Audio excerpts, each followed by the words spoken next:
राष्ट्रीय सुरक्षा जागरण मंच आगरा चैप्टर में राष्ट्रीय सुरक्षा आज विषयों पर हुआ चिंतन। संगोष्ठी में फ्रांस के राष्ट्रीय महासचिव गोलोक बिहारी राय मुख्य वक्ता के रूप में रहे मौजूद। संगोष्ठी में विचार करते हुए वक्ताओं ने कहा कि सीमा के बाहर अन्य देशों से संबंध भी राष्ट्रीय सुरक्षा है। भारत की सीमा के बाहर भी भारतीय संस्कृति का संचार भी व्यापक राष्ट्रीय सुरक्षा है। इस दौरान देश में राष्ट्रीय सुरक्षा की कोई नीति नहीं बनी, इस पर भी वक्ताओं ने चिंता जाहिर की। राष्ट्रीय सुरक्षा देश का गौरव है, देश की समृद्धि है, देश का अभिमान है।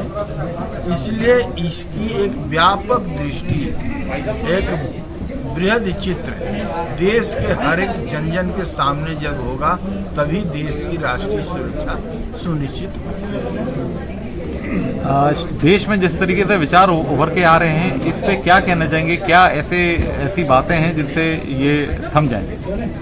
देश में निराशाजनक स्थिति देश के अंदर किसी भी प्रकार की नहीं है। आज देश के नेतृत्व के साथ खड़ा है और जिन कार्यों को देश 70 वर्षों में नहीं कर पाया, उन सारे कार्यों को, चाहे वो विज्ञान एंड टेक्नोलॉजी से संबंधित हो, चाहे राष्ट्रीय अंतर्राष्ट्रीय नीतियों से संबंधित हो, उन कार्यों को संपादित कर या देश के अंदर शांति और सुरक्षा के विषयों को लेकर हो, वो एनआरसी से लेकर और सभी तरह की से लेकर सारी चीजें जिसको फोरम की भूमिका और विषय पर परिवर्तन करते हुए डॉक्टर रजनीश त्यागी ने कहा कि फ्रांस ये नहीं कहते कि सभी को सैनिक बनना है, लेकिन सभी नागरिकों की एक भूमिका है। हम सभी को जापान और इजराइल से प्रेरणा लेनी चाहिए। देश के सामने बहुत सारी चुनौतियां हैं। संगठन के बारे में जानकारी देते हुए महासचिव दिवाकर तिवारी ने अनेक बातें कही।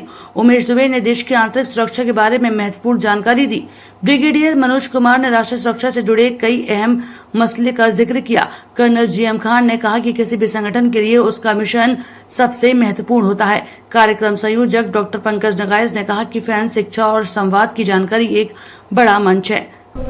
ये forum for awareness of national security France group का आज का यह एक गोष्ठी है।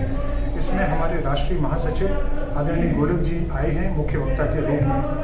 राष्ट्रीय महासचिव हमें बताएंगे कि फ्रांस का उद्देश्य क्या है और फ्रांस क्या क्या करता है। जन जन के बीच में जाकर के फ्रांस एक ऐसा ग्रुप है जो कि जिसमें कि बहुत सारे हमारे पूर्व सैनिक लोग, बहुत सारे पूर्व कमांडेंट लोग, बहुत सारे पूर्व प्रशासनिक लोग, ऐसे लोगों के मिलकर के ये सुरक्षा का एक मंच बना है।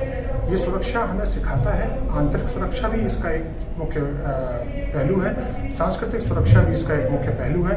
और आज आप देख ही रहे हैं कि किस तरह से यह जो आयोजन है यह हो रहा है। इस मौके पर फ्रांस के उद्देश्यों पर भी चर्चा हुई कि इसका सबसे पहला उद्देश्य राष्ट्र की सुरक्षा को सुनिश्चित करना है।